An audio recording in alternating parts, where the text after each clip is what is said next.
You've probably heard the phrase follow the money, and in this video we're going to look at how closely you should follow the money in your internet marketing.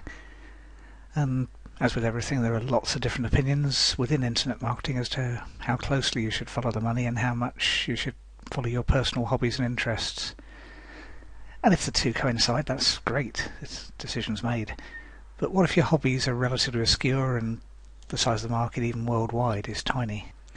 Or if your chosen market's enormous and even the big companies struggle to dominate it.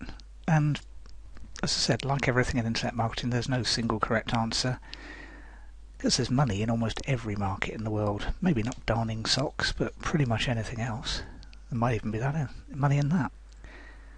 If your niche is classified as really small, and there are some industries where the number of suppliers worldwide could be counted on the fingers of one hand, chips for computers, for instance, Intel and AMD pretty much at the moment, maybe Motorola, then it may be that you should choose something else. But it could be that you could turn that very small niche into a real money spinner by becoming the go-to expert in it. So long as the market spends money in reasonable quantities, you're probably in luck. For instance, I was doing some research recently. I was quite surprised to find 8-track car stereos still being sold until I mentioned it to someone, and they looked at me like I was an idiot. Apparently they're being bought by classic car enthusiasts to restore their vehicles, so that was a kind of do-homer moment for me. I wasn't thinking outside the box. I was just thinking those are old, no one buys them anymore. A very good test is really quick and easy to do, and that's just check Amazon. They've got literally millions of products for sale, and they show you the better sellers, where they are on the sales chart, so you can even work that out. And that's an excellent place to start, and to work out whether or not there's money that you can follow. Put your search in, and if there are several pages at least of products listed that are closely related to your micro niche, then go for it, rather than picking a market that you know nothing about and then trying to get inside its minds and wallets. For instance, I personally struggle to sell acne products because it's several decades since I last bought them, and I wouldn't know what was on the market or even how best to communicate with the people likely to buy them. My best guess is that Twitter and Facebook would be a good way, but it could equally be Vine and Kick Messenger. I really don't know. And even if I did find out, I still don't speak the language anymore. It's a world apart.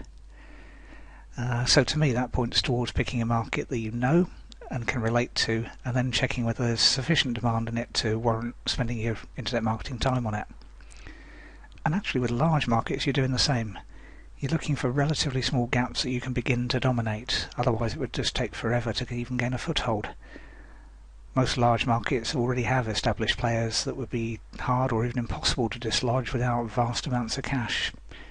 You can see this with Google when they've done Google+, which is an attempt to rival Facebook, and for most of the world it's really barely made a dent in Facebook's share.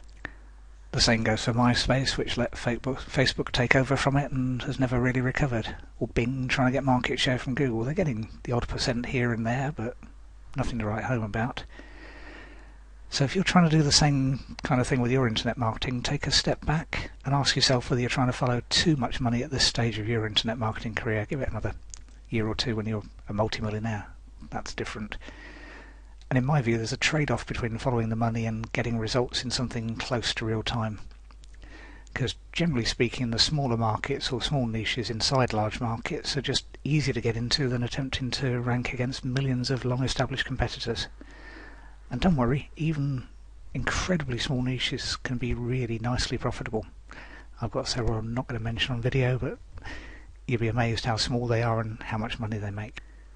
And if you'd like more help with your internet marketing, check out the link below this video to my Internet Marketing in an Hour a Day product, which will get you well on your way to making money from your internet marketing rather than spending more than you're earning from it. So click the link below and follow the link.